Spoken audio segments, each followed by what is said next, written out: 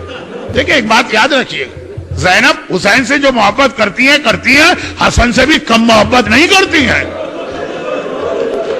گھبرا کے کہا بھیا یہ زحمت کیوں کر رہا، میں تجھے پانی پلا دوں۔ حسن کو پتا ہے نا پانی میں کیا، حسن نہیں چاہتے کہ زینب کا ہاتھ اس پانی کو لگے۔ زندگی میں کبھی زینب کو یہ خیال زندگی بھر رہے گا، ہائے وہ پانی تو میں نے خود بھائی کو دیا تھا۔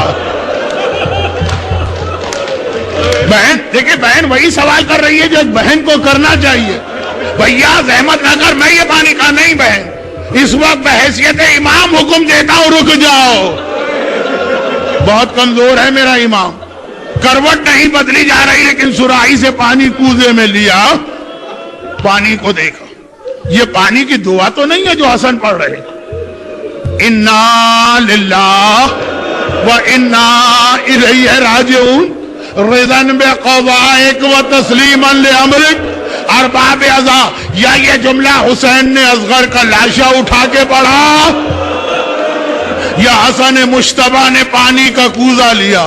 ایک بار پانی پیا، صرف ایک گھونٹ لے سکے، کوزہ ہاتھ سے پھسل کے گرا، حسن بستر پہ الٹ کے گرے، قریب تشت رکھا ہے، زینب سے پوچھئے شہزادی وہ تلہ زینبیہ پہ کھڑے ہو کے حسین کی شہادت کا منظر، اور آج روضہ رسول کے قریب بیت حسن کا یہ منظر، کلیجہ ٹکڑے ٹکڑے آ رہا ہے، حسن مجتبیٰ کا کلیجہ نہیں، بھائی کا کلیجہ بہن کے سامنے کٹ کے گر رہا، بھائی کا کلیجہ بہن کے سامنے کٹ کے گر رہا۔ عجیب زندگی ہے زینب کی، کبھی یہ منظر دیکھا میری آنکھوں کے سامنے بھیا کا کلیجہ، اور کبھی وہ منظر دیکھا حسین کے سینے پہ شبر سوار ہے اور خنجر چلا رہا، گھبرا گئی زینب۔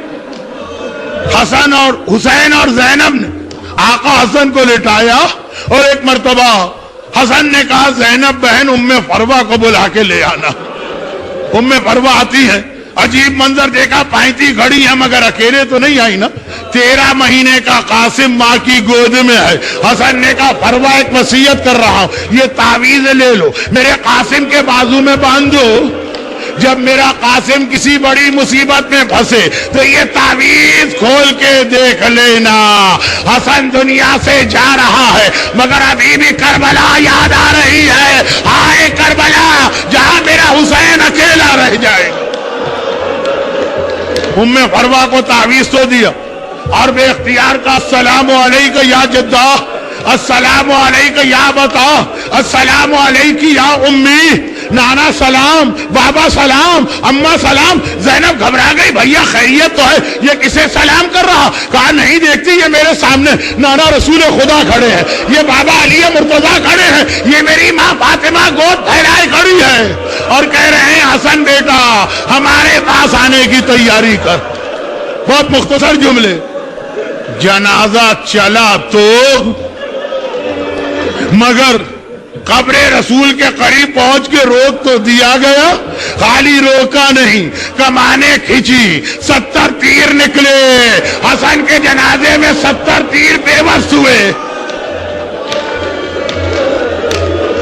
غیظ و غضب کے عالم میں عباس نے تلوار پہ ہاتھ ڈال دیا، حسین نے کہا عباس تلوار نہ چلانا، ہائے میرا آقا عباس۔ جب تلوار چلانے کا موقع آیا عباس کو روک دیا گیا، جنازہ لے کے واپس آئے، تابوت لے کے واپس آئے۔ دیکھیے گھر سے نکل کے تابوت واپس نہیں آتا، گھر سے نکل کے جنازہ واپس نہیں آتا ہے۔ ابھی زینب بیٹھی رو رہی ہے، دیکھا دروازہ کھلا، جنازہ دوبارہ آ رہا، گھبرا کے کہا بھیا یہ تابوت یہ جنازہ کیوں واپس آیا؟ حسین نے کہا زینب سوال بعد میں کر لینا، پہلے ایک آخری خدمت اور کرنا ہے۔ تابوت کو رکھا، کہا زینب اس جنازے میں سے تیر نکالنا ہے۔